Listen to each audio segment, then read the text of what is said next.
भाकपा माले ने सीटों पर दावा ठोक इंडिया की बढ़ा दी टेंशन। क्या बिहार में फिर से गूंजेगा लाल सलाम? जानिए 2024 में कौन सी सीटों पर दावा ठोकेंगे वाम दल। एक और जहां इंडिया गठबंधन की बैठकों का दौर जारी है, वहीं आगामी लोकसभा चुनाव 2024 में इंडिया गठबंधन में शामिल भाकपा माले ने बिहार में 5 लोकसभा सीटों पर अपना दावा ठोक दिया है। मीडिया रिपोर्ट्स के मुताबिक भाकपा माले ने राजद को पत्र लिखकर आरा, सिवान, काराकाट, जहानाबाद और पाटलिपुत्र सीट मांगी है। बता दें कि महासचिव दीपांकर भट्टाचार्य ने कहा कि मगध, शाहबाद और सारण क्षेत्र की सीटों पर भाकपा माले की मजबूत दावेदारी है, इसीलिए इन सीटों पर विचार करना चाहिए। भाकपा माले के सीटों पर इस तरह दावेदारी जताने के बाद इंडिया गठबंधन में भूचाल आ गया है और राजनीतिक पारा चढ़ गया है। ऐसे में यह बड़ी चर्चा शुरू हो गई है कि क्या बिहार में फिर से गूंजेगा लाल सलाम।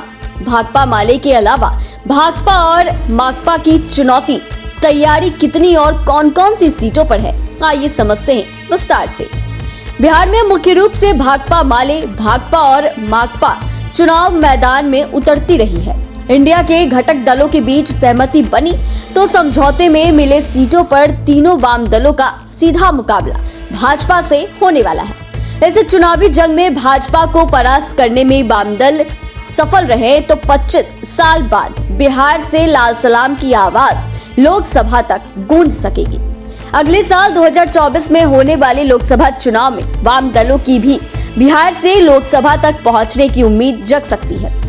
जानकारों की माने तो बिहार की 40 लोकसभा सीटों में इंडिया के घटक दलों के बीच बंटवारे में वाम दलों के हिस्से 2 से 4 और अधिकतम 5 सीटें आने की गुंजाइश बनती दिख रही है। आइए अब समझते हैं कि 2024 चुनाव को लेकर वाम दलों की तैयारी कितने सीटों पर दावा ठोकने की है और ये कौन सी है। राजनीतिक जानकारों के मुताबिक सीपीआई जहां बेहतर स्थिति में है, वहां वे चुनाव लड़ने की तैयारी में जुटी हुई है। सीटों की मांग 2 से अधिक रहने की संभावना है। वहीं माकपा लोकसभा चुनाव को लेकर 4 सीटों पर तैयारी शुरू कर चुकी है। महाराजगंज, समस्तीपुर, खगड़िया और उजियारपुर की सीट पर पूर्व से ही इनकी दावेदारी रही है। ऐसे में इन चारों सीटों पर उम्मीदवार उतारने की तैयारी में जुटी है। बाकी महागठबंधन की बैठक में निर्णय के बाद तय होगा। भाकपा माले के बड़े नेताओं की माने तो आरा, काराकाट, जहानाबाद, पाटलिपुत्र, कटिहार, वाल्मीकि नगर, बक्सर, समस्तीपुर और सिवान की सीट पर भाकपा माले की तैयारी है। ऐसे में दीपांकर भट्टाचार्य ने इस सीटों पर अपनी दावेदारी जताकर इंडिया को चुनाव से पहले ही सख्ते में ला दिया है। यहाँ आपको स्पष्ट बता दें, महागठबंधन की सीट शेयरिंग फॉर्मूला फाइनल होने के बाद ही यह तय होगा कि कौन सीट किसके पाले में जाती है और वाम दलों की झोली में कितनी और कौन कौन सी सीटें जा पाती है। मगर इसके पहले ही राजनीतिक हलकों में कयासों का बाजार गर्म हो चुका है।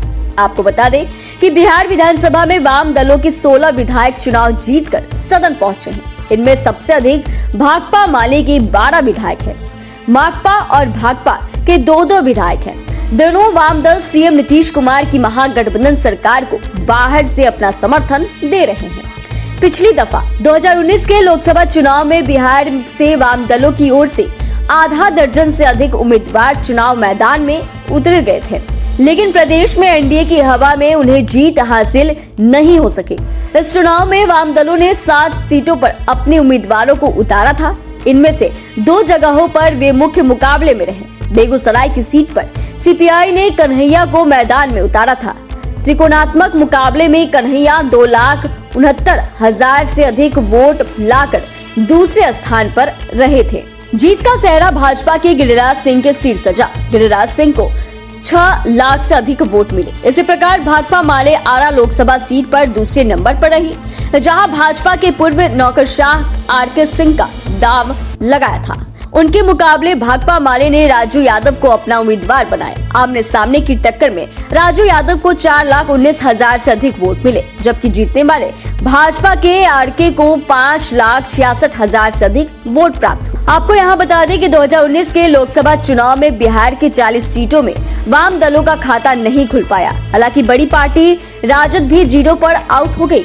माकपा ने उजियारपुर में अपने उम्मीदवार उतारे थे, जबकि भाकपा ने बेगूसराय के अलावा पूर्वी चंपारण में तथा भाकपा माले ने आरा के अलावा सिवान, काराकाट और जहानाबाद में अपने उम्मीदवार दिए थे।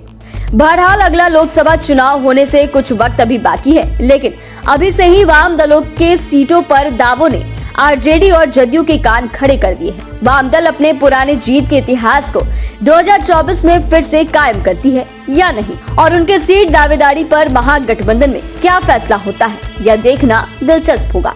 लाइव सिटीज के लिए शुभम सौरभ की रिपोर्ट।